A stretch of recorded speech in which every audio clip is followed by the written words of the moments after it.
আজ এই বৃষ্টির দিনে আমি ফ্লিপকার্ট থেকে অর্ডার দিয়েছিলাম 200 টাকা দিয়ে একটা টোস্টার, যেটা এখন আমার হাতে চলে এসেছে। তবে এটাকে হাতে নিয়ে আমার কেন জানি না সেই ছোট্টবেলার ক্রিকেট খেলার কথা মনে পড়ে যাচ্ছিল। যদিও এটার সঙ্গে ক্রিকেটের কোনো সম্পর্ক নেই, তবুও কেন জানি না মনে পড়ে গেল আগেকার কথাগুলো। যাই হোক, সেটা বড় কথা না। বড় কথা হলো 200 টাকা দিয়ে যখন একটা টোস্টার অর্ডার দিয়েছি, তখন নিশ্চয়ই সেটার কাজটাও আমাকে দেখে নিতে হবে। তাই এই যে এত বৃষ্টির মধ্যেও আমি বাজার থেকে নিয়ে এসেছিলাম 7 টাকা দামি কয়েক কটা বাটার, আর সঙ্গে এই যে 1 প্যাকেট পাউরুটি, যেটা দিয়ে আজকে আমি বানাতে চলেছি বাটার টোস্ট। এই বাটার টোস্টের নাম বললেই আমার একটা জায়গার কথা খুব বেশি মনে পড়ে। সেই জায়গাটার নাম হলো বোলপুর। আসলে বাটার টোস্ট আমি এমনি অনেকবারই খেয়েছি, কিন্তু বোলপুরে যে বাটার টোস্টটা খেয়েছিলাম, কেন জানি না সেটার টেস্টটা একটু আলাদাই ছিল, যেটা এখনো আমার মুখের মধ্যে লেগে আছে। তাই এই যে এই নতুন গ্রিলটা দিয়ে ঠিক ওইরকম টাইপেরই বাটার টোস্ট বানানোর চেষ্টা করছি। আর আমি এটাও জানতাম যে আমি কিছু বানাচ্ছি আর গন্ডগোল হবে না, এটা হতেই পারে না। যেমন এই যে রুটিটাকে গ্যাসে সেঁকতে সেঁকতে কখন যে গ্রিলটা গ্যাসের উপরে রেখেই মাথা থেকে সব চিন্তা ভাবনা বের করে, মানে এক কথায় সব ভুলে গিয়ে আমি ভাইয়ের সঙ্গে বিরাট গল্প করতে লেগে গেছি।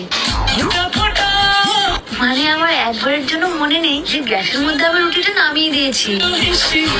তারপর প্রায় 2 থেকে 3 মিনিট পর আমার মনে পড়েছে, হাই যা, রুটিটা মনে হয় পুড়ে গেছে। তখন অলরেডি ধোঁয়া থেকে শুরু করে পোড়ার গন্ধ বেরিয়ে গেছে। আমি সবসময় একটা কথাই ভাবি যে আমি যতবারই যে কোনো কিছু বানাতে যাবো, ততবারই কিছু না কিছু তো গন্ডগোল হবে। যেমন এই যে এইবারেও গন্ডগোল পাকিয়ে ছেড়েছি। তোমরা আমার এমন কোনো রেসিপির ভিডিও দেখাতে পারবে না যেটা আমি